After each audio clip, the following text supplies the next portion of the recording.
C'est un navire prototype que présentait vendredi la chaudronnerie aluminium-inox de Gujan-Mestras à la députée Sophie Panonacle. Le bateau en cours de construction dans ses hangars est destiné au transport de passagers entre Andernos et Arcachon. Ses propriétés techniques lui permettront d'effectuer 2 rotations par jour à compter de 2021, un défi compte tenu des difficultés de navigation sur le littoral andernosien.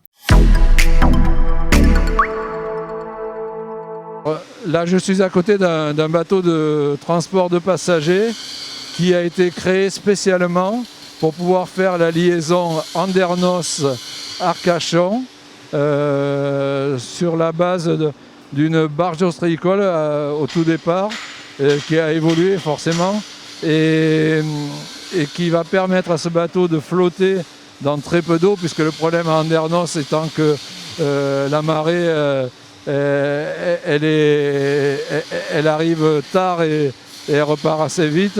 Donc ce bateau-là va pouvoir flotter dans 30 cm d'eau. Il sera motorisé avec 3 hors-bord diesel qui sont aux normes anti-pollution européennes et qui nous a permis d'avoir une grande maîtrise du poids général du bateau, ce qui permet à ce bateau-là de flotter très rapidement et de pouvoir faire plusieurs liaisons entre Andernos et Arcachon chaque jour. Alors c'est un bateau qui fait 12 mètres de long par 4 mètres de large et qui va transporter 48 passagers plus 2 membres d'équipage.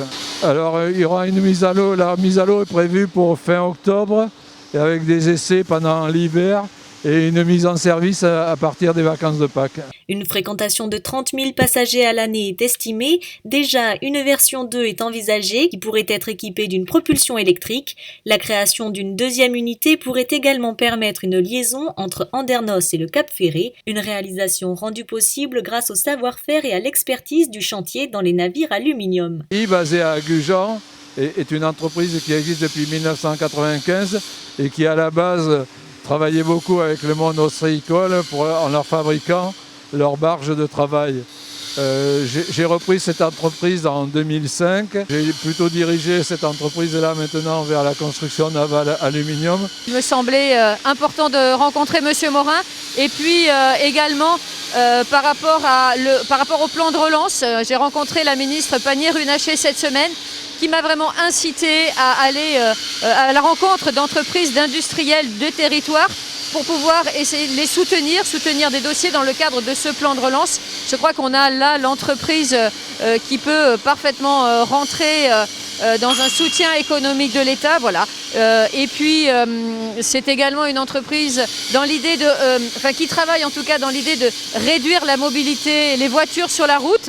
Cette liaison, comme vous l'expliquez, M. Morin, Arcachon-Andernos, on peut imaginer qu'à terme, 48 passagers, plusieurs liaisons par jour, c'est autant de voitures en moins sur la route pour faire Arcachon-Andernos. Donc voilà, la boucle est bouclée de l'industrie vertueuse. J'ose espérer qu'ensemble, on va pouvoir monter un dossier et obtenir des subventions de l'État. En tout cas, je vais m'y attacher.